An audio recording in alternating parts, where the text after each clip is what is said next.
प्रणाम। जय श्री राम।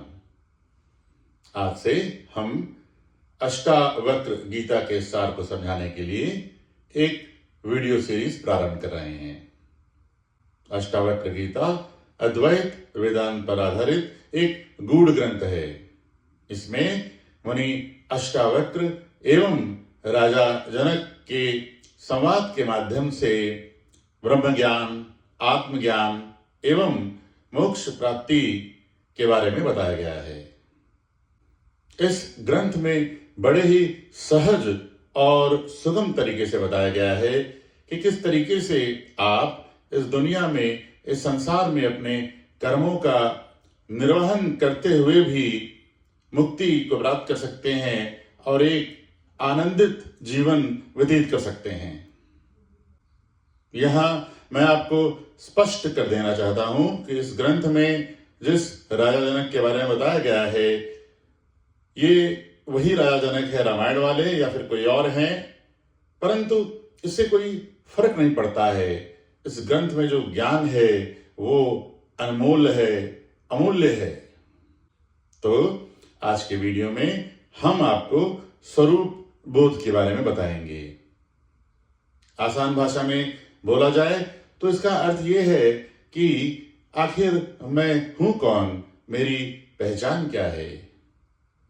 तो आइए हम समझते हैं कि ये जो हम मैं करते रहते हैं, ये मैं आखिर है क्या।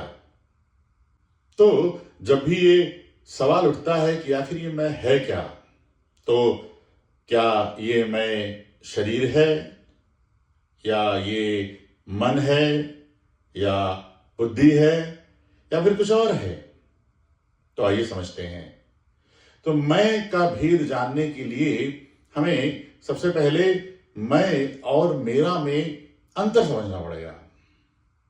तो एक बहुत ही आसान उदाहरण के साथ हम समझते हैं। मान लीजिए हम कहते हैं कि ये मेरी किताब है। तो जैसे हमने बोला कि मेरी किताब है, इसका मतलब किताब और मैं अलग हैं। ये मेरी किताब है।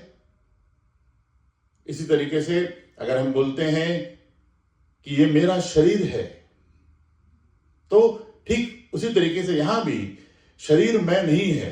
जैसे हम बोलते हैं कि ये मेरा शरीर है, इसका मतलब मैं कोई और है और शरीर कोई और है। तो मैं जो है वो शरीर नहीं है। ठीक उसी तरीके से जब हम कहते हैं कि मेरा मन, तो फिर यहां पे हो गया कि भाई मन अलग है और मैं अलग है। तो मैं आखिर है कौन। तो अष्टावक्र गीता के अनुसार ये जो मैं है, ये न तो शरीर है, न मन है, न बुद्धि है, न इंद्रियां है। वास्तव में ये मैं एक शुद्ध चेतना है, एक कॉन्शियसनेस है। और उसी चेतना को हम आत्मा का नाम दे देते हैं। और ये जो आत्मा है, ये चेतना के एक अनंत सागर की एक बूंद मात्र है। और चेतना का वो अनंत सागर जो है वही परमात्मा है।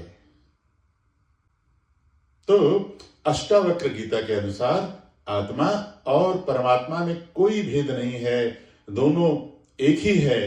यही अद्वैत का सिद्धांत है। जैसे सागर का सारा जल भी जल है और सागर के जल की एक बूंद भी जल है, ठीक उसी प्रकार आत्मा में और परमात्मा में, या यूं कहिए आत्मा और ब्रह्म में कोई अंतर नहीं है, दोनों एक हैं। और जैसा कि हमने बताया कि जो मैं है वो न तो शरीर है, न बुद्धि है, न मन है, न इंद्रियां है। मैं ये वही आत्मानंद है, ये वही आत्मा है। मुनि अष्टावक्र कहते हैं कि हम सांसारिक इच्छाओं में इतना उलझे रहते हैं कि हम वास्तविक मैं को पहचान नहीं पाते हैं और इसीलिए दुखी रहते हैं। यहां एकदम त्रिवेणी संगम जैसी स्थिति है, जहां हम गंगा रूपी शरीर को पहचानते हैं या जमुना रूपी मन को पहचानते हैं, उसको देखते हैं, उसको समझते हैं, लेकिन सरस्वती रूपी आत्मा को हम देख नहीं पाते हैं और इसीलिए दुखी रहते हैं। आगे जाके हम आपको बताएंगे कि एक बार यदि हमें आत्मा का बोध हो गया, वास्तविक मैं का बोध हो गया, तो हम इस संसार में रहते हुए अपने कर्मों को करते हुए, अपने कर्मों का निर्वाह करते हुए भी एक आनंदमयी जीवन बिता सकते हैं। हमारे जीवन में आत्मबोध ना होने का सबसे बड़ा कारण है हमारी मन की जो हलचलें हैं, जो हमारे मन के अंदर द्वंद्व चलता रहता है। जब तक एक शांति नहीं आएगी, एक आंतरिक मौन नहीं आएगा, तब तक हम आत्मबोध नहीं कर पाएंगे और एक सुखमयी और आनंदित जीवन नहीं जी पाएंगे। अगले कुछ वीडियोस में हम आपको आत्मबोध के सुगम मार्ग को समझाने का प्रयास करेंगे। दूसरे शब्दों में कहा जाए, मुक्ति के सुगम मार्ग को, मुक्ति के आसान मार्ग को बताने का प्रयास करेंगे। धन्यवाद। जय श्री राम।